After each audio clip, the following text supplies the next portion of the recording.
in a transformative time in media.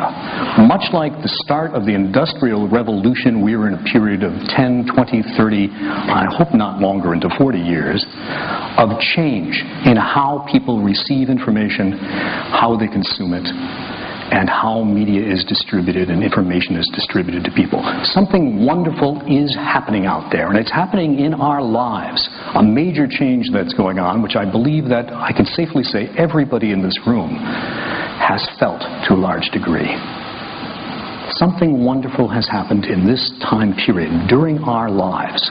Something unprecedented in the history of media. And in case you're wondering what that is, let me ask you, what changes have you folks seen in the last 20 to 25 years in media? Dr. Tan referred to some of the things, I believe, on it. And forgive me for actually asking an audience questions on this, but somebody shouted out, what have been the major things? What major changes have gone on? What have been the big developments in your lifetime in terms of media, the big changes? Anyone want to take a guess?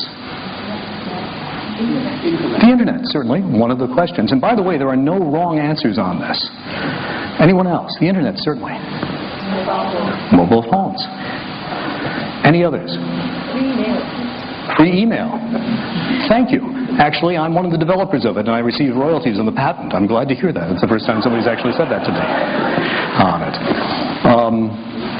But indeed, these are the types of answers that generally, when you ask those questions, you get. Internet, mobile phones, and to a degree nowadays, maybe not free email, which everyone kind of takes for granted nowadays, except when I get the royalty check, iPads and e-paper and devices of this sort.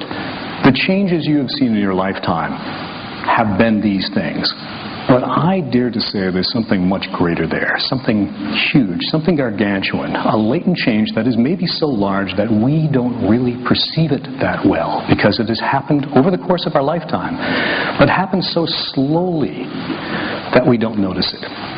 And this is what I think it is, to a degree. Oh, and by the way, another change here, I put this in a little bit to a degree, Dr.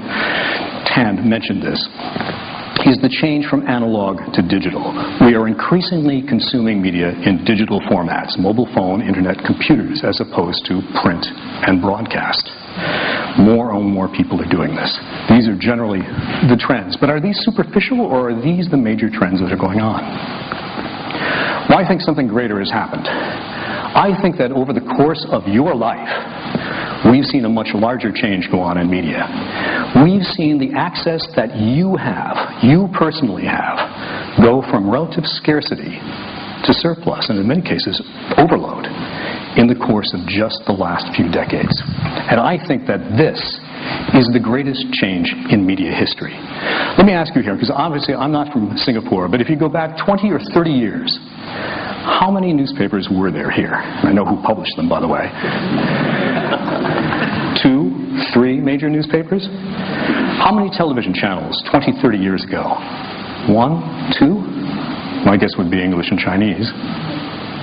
How many magazines on the kiosk and newsstands 20, 30 years ago?